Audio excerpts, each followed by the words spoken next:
और अगर अमेरिका परमाणु परीक्षण के युद्ध मतलब रेस में जा रहा है, अगर चीन जा रहा है, अगर पाकिस्तान जा रहा है, तो हम तो भैया सैंडविच हैं, बीच में बैठे कैसे रहेंगे? पावर्ड कंट्रीज के बीच में सैंडविच हो गया है। एक तरफ से चीन है, दूसरे तरफ से पाकिस्तान है।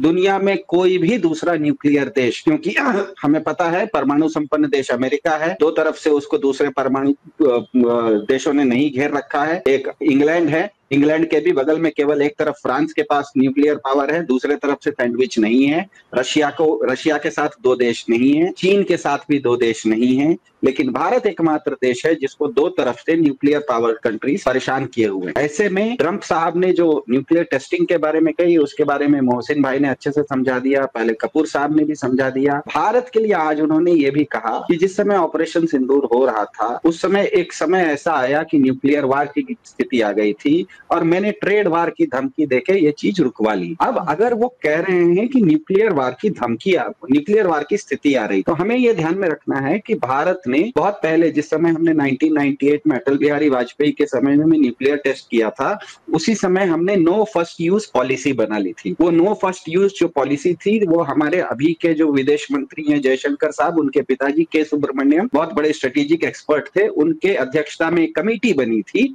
और उस कमेटी के निर्णय के अनुसार भारत ने नो फर्स्ट यूज पॉलिसी बनाई थी। मतलब भारत किसी भी देश पर पहले परमाणु हमला नहीं करेगा। चलिए, मतलब भारत पहले हमला नहीं करेगा। ट्रंप साहब बोल रहे हैं कि न्यूक्लियर वार होने वाला था, इसका मतलब पाकिस्तान भारत के ऊपर न्यूक्लियर वार करने वाला था। अगर भारत पाकिस्तान के ऊपर न्यूक्लियर वार करने वाला था, पाकिस्तान इस तरह की धमकी दे रहा था और भारत ने ऑपरेशन सिंदूर में ट्रंप साहब के कहने पर सीज फायर मान लिया, इसका मतलब तो ये होता है कि पाकिस्तान की धमकी के सामने हमारे प्रधान जी सरेंडर कर गए, क्योंकि हम तो न्यूक्लियर वार शुरू नहीं करते हैं, लेकिन हमारा कहना है कि हमारे पास इतने अस्त्र शस्त्र हैं कि हमारे ऊपर कोई हमला करेगा तो हम जवाब देंगे। ऐसे में ऑपरेशन सिंदूर में पाकिस्तान ने अगर धमकी दी। सिद्धार्थ, आपने एक इंपॉर्टेंट बात कही है और इसीलिए मैं एक अगला सवाल आपसे ही कर रही हूँ। आपने कहा कि ये जो दावे हैं, इन्होंने कहा कि पाकिस्तान और भारत बिल्कुल वर्ज पर थे न्यूक्लियर वॉर के, तो अब तो फिर प्रधानमंत्री को यह भी बताना चाहिए कि पहला जो इनिशिएटिव है न्यूक्लियर वॉर का, वो किसने लिया? भारत ने तो नो फर्स्ट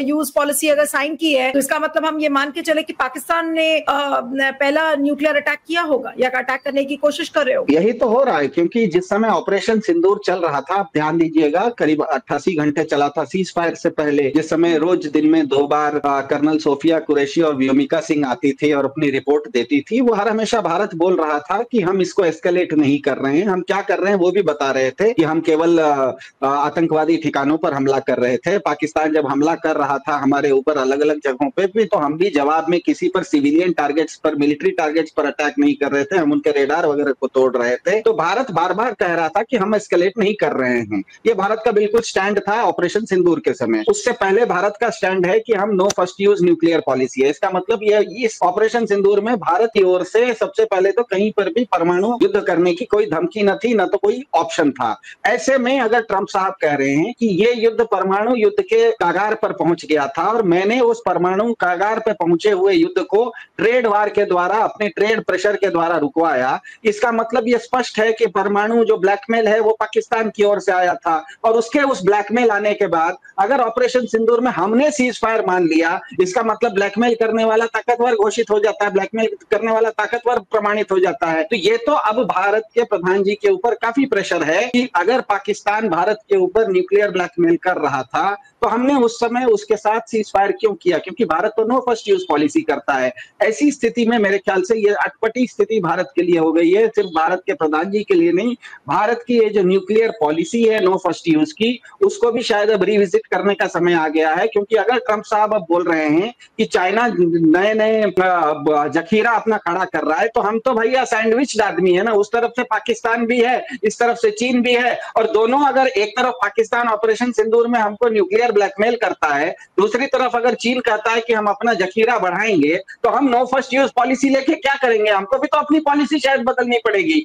तो ये एक बहुत ही गंभीर विषय है। ये गंभीर विषय की इसके क्या कहते हैं, राष्ट्रीय सुरक्षा से संबंधित विषय है, भारत की दूरगामी, भारत की संप्रभुता का विषय है। ये चर्चा यहीं तक नहीं रहेगी। अगर अगर ट्रंप साहब ने ये कहा है, इसमें बाकी वो क्या कहे, वो अमेरिका क्या करेगा, अमेरिका रोज सुबह शीर्षासन भी करता है, जिम्नास्टिक्स भी करता है, हमें उससे क्या लेना देना, 7 समुंदर पार बहुत दूर है। लेकिन हमारे साथ तो समस्या है कि एक तरफ पाकिस्तान है, दूसरे तरफ चीन है, और दोनों ही न्यूक्लियर पावर स्टेट हैं। और हमें पता है चीन इतना ताकतवर है कि बिना न्यूक्लियर पावर के वो गलवान में आके बैठा हुआ है, 4000 स्क्वायर फीट जमीन को लेके बैठा हुआ है। हम नहीं जानते हैं, सुब्रमण्यम स्वामी बीजेपी के वही बार बार बोलते हैं, वही बोल रहे हैं कि चीन आके बैठा हुआ है। तो चीन बिना क्या कहते हैं परमाणु हथियार का इस्तेमाल किए हुए कन्वेंशनल ताकत से अगर आपकी जमीन पर बैठा हुआ है, वैसा गुंडा अगर अब अपना परमाणु जखीरा भी बढ़ा लेगा, उसके बाद तो चीन एकदम क्या कहते हैं, जिस तरह से ये लोग बीजेपी का इकोसिस्टम हर जगह उत्तर प्रदेश में बुलडोजर चलाता है, वैसे तो चीन बुलडोजर चलाते हुए पूरे भारत पर चल जाएगा। तो ये एक बहुत बड़ी समस्या है, बहुत बड़ा एक स्ट्रेटेजिक विषय है, क्योंकि भारत की जो एक न्यूक्लियर पॉलिसी है, अपनी डिफेंस की पॉलिसी है, नो फर्स्ट यूज पॉलिसी बहुत बहुत इंपॉर्टेंट पॉलिसी होती है भारत में। इसीलिए नो फर्स्ट यूज पॉलिसी के बावजूद हमने बहुत ज्यादा निवेश किया है। हमारे जो न्यूक्लियर आर्सेनल है, मतलब हमारे पास जो परमाणु हथियार हैं, उनको हमने गिराने के लिए ट्रायड का इस्तेमाल किया। ट्रायड मतलब हम जमीन से भी उसको लॉन्च कर सकते हैं, जो मिसाइल वगैरह होती है, पृथ्वी आकाश, जो हमारे पास पृथ्वी अग्नि वगैरह से हम लॉन्च करते हैं, जमीन से हम उसको लॉन्च करते हैं, हवाई जहाज से, रफाल जैसे हवाई जहाज से हम उसको लॉन्च करने की हमारे पास ताकत है। अब तो हमारे पास पनडुब्बी से भी, सागरिका नाम की हमारे पास मिसाइल है, जो कि अरिहंत नाम का हमारा सबमरीन है, क्योंकि पनडुब्बी से भी हम लॉन्च, मतलब हवा से, पानी से और जमीन से, हम तीनों से लॉन्च करने की ताकत रखते हैं। इसीलिए क्योंकि हम नो फर्स्ट यूज पॉलिसी का इस्तेमाल करते हैं, हम क्योंकि पहले हमला नहीं करेंगे, पहला हमला हम झेलने वाले हैं, तो पहले हमले में हमारे ऊपर जो डैमेज हो जाएगा, उसके बाद भी हमारे पास इतनी ताकत बची रहनी चाहिए कि हम सेकंड यूज कर सकें और सामने वाले को इतना जबरदस्त जवाब दे सकें। ऐसी स्थिति में हमें पता है ऑपरेशन सिंदूर में बहुत सारे लोगों का कहना है, ट्रंप साहब का ही कहना है कि हमारे काफी सारे हवाई जहाज उड़ नहीं सके। हम दुनिया को पता है कि भारत के हवाई जहाज, जिस समय भारत ने ऑपरेशन सिंदूर खत्म हुआ, उसके बाद जब राजीव घाई वगैरह हमारे डीजीएमओ वगैरह ने रिपोर्ट किया, उन्होंने बताया, और हमारे जो एयर मार्शल भारती थे उन्होंने भी कहा कि शुरुआत में थोड़ा कैट फाइट हुआ था, थोड़ा दोनों तरफ लॉसेस हुआ, अगले दिन हमने अपना टैक्टिक्स बदला और हमने ब्रह्मोस मिसाइल का इस्तेमाल किया। इसका मतलब ये है कि अगर हमने ब्रह्मोस का इस्तेमाल किया, इसका मतलब हवा में हम जो चाह रहे थे वो हम नहीं कर पाए, हवा में हम नहीं कर पाए, इसीलिए हम जमीन से ब्रह्मोस, मतलब सेकंड ऑप्शन का इस्तेमाल किए। और थर्ड ऑप्शन हमारी जो नेवी थी, और क्या कहते हैं हमारा विक्रांत वगैरह, आईएनएस विक्रांत वगैरह, वो अरब सागर में खड़ा था पाकिस्तान से 400-500 किलोमीटर दूर, वो अपना जखीरा लेके खड़ा था, उसका इस्तेमाल करना नहीं पड़ा। तो ऑपरेशन सिंदूर जैसे एक छोटे से क्या कहते हैं संघर्ष में हमने देखा हवा, जमीन और पानी, इसमें से हवा में हम थोड़ा बहुत हमको घाटा होने लगा, हवा में हम वो नहीं कर सके जो हम करना चाह रहे थे, हमको जमीन के ब्रह्मोस का इस्तेमाल करना पड़ा। ऐसे में अगर ट्रंप साहब कह रहे हैं कि चीन अपना जखीरा बढ़ा रहा है, पाकिस्तान ने ब्लैकमेल कर दिया है, तब तो भारत को अपनी nuclear no first use policy को अब फिर से पुनर्चिंतन करने का बहुत गंभीर समय आ गया है। अब ये सब चर्चा हम और आपको टीवी पर बैठ के करें, इसका तो कोई मतलब नहीं है, क्योंकि हम लोग चर्चा ही कर सकते हैं, हमारे पास तो नीति बदलने की हमारे पास कोई अधिकार नहीं है। तो जिसके पास नीति बदलने का अधिकार है वो इस मामले में चुप है। वो अब बिहार में जाके कट्टा फकीर होके कट्टे की बात कर रहे हैं, तो अब हम कैसे किससे पूछें? जिसको ये सब चर्चा करनी चाहिए वो बिहार की चुनावी रैली में फकीर होके कट्टे की बात कर रहा है, और हमको जिसको इसका हमारे पास इसकी ताकत नहीं है, हम इस पर चर्चा कर रहे हैं। तो यही तो दुर्भाग्य है इस देश का। लेकिन सबसे बड़ी बात यह है, और सवाल पर मैं डॉक्टर संजय के पास आती हूँ, कि आपको क्यों लगता है कि डोनाल्ड ट्रंप ने अचानक से न्यूक्लियर टेस्टिंग की बात की, जबकि उनके एक्सपर्ट्स ये बात कह रहे हैं कि जैसे मौसी ने बताया कि क्रिस राइट्स ने कहा कि नहीं, हम उस तरीके से एक्सप्लोजन्स नहीं करेंगे। लेकिन इस इंटरव्यू में डोनाल्ड ट्रंप ने ये बातें क्यों की, और ये इंडिया के लिए, भारत के लिए, या खासकर मोदी जी के लिए ये कितने बड़े खतरे की घंटी है? जिस तरीके से वो बता रहे हैं कि अलग अलग देश न्यूक्लियर टेस्टिंग कर रहे हैं, खासकर उन्होंने चाइना और पाकिस्तान का जिक्र किया, क्या ये मोदी जी के लिए अब एक नई मुसीबत है?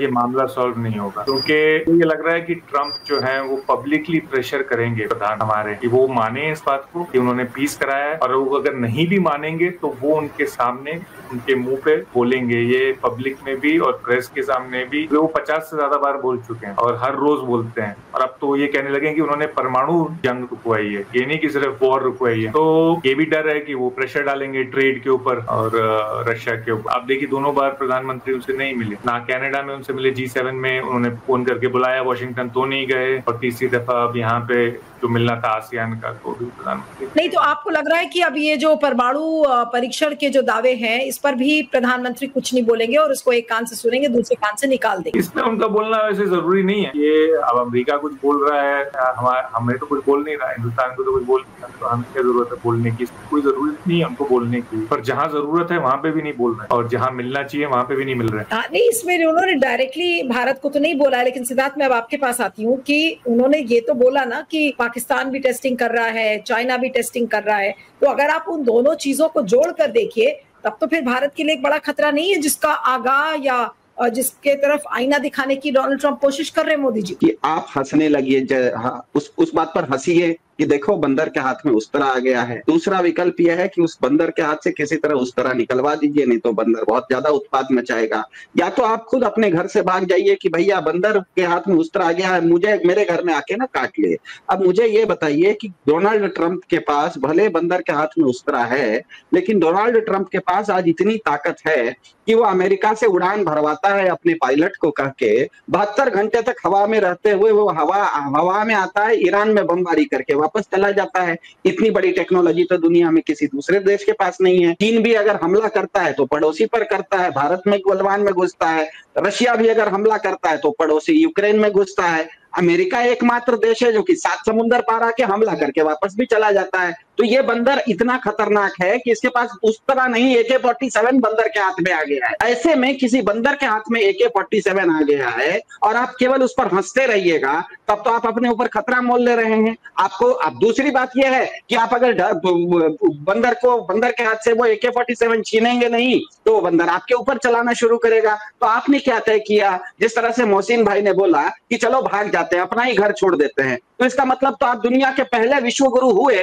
जो कि बंदर के डर से अपना घर छोड़ के भाग रहे हैं। इसीलिए मैं कह रहा हूं कि ये बहुत ही, ये तो मैं हास्य विनोद में कह रहा हूं, असल में बात यह है कि दुनिया में भारत एकमात्र देश है जो कि सैंडविच है 2 परमाणु संपन्न देशों से, एक तरफ चीन दूसरी तरफ पाकिस्तान। ऐसे में अगर डोनाल्ड ट्रंप अमेरिका के राष्ट्रपति ये कह रहे हैं कि एक तो ये कि ऑपरेशन सिंदूर के समय ये परमाणु युद्ध के कागार पर चला गया था, दूसरा ये कि आने वाले समय में परमाणु परीक्षण दुनिया में और बढ़ने वाले, वो ये नहीं कह रहे कि मैं बढ़ा रहा हूं, वो कह रहे हैं कि चीन भी बढ़ा रहा है, वो कह रहा है पाकिस्तान भी बढ़ा रहा है, इसलिए मैं भी बढ़ा रहा हूं। इसका मतलब दुनिया भर में एक आर्म्स रेस होने वाली है, न्यूक्लियर रेस होने वाली है। ऐसे में भारत को क्या अपनी नो फर्स्ट यूज पॉलिसी पर अभी बैठा रहना चाहिए या अपना भी जखीरा बढ़ाना चाहिए या नो फर्स्ट यूज पॉलिसी को बदलना चाहिए? ये एक बहुत गंभीर मसला है। भारत के जितने भी रक्षा के विशेषज्ञ हैं उन सभी लोगों को, चाहे उनकी विचारधारा की कहीं भी हो, लेकिन उन सभी लोगों को, भारत के विशेषज्ञ, रक्षा विशेषज्ञों को अब बैठने का समय आ गया है कि चीन भी अगर अपना,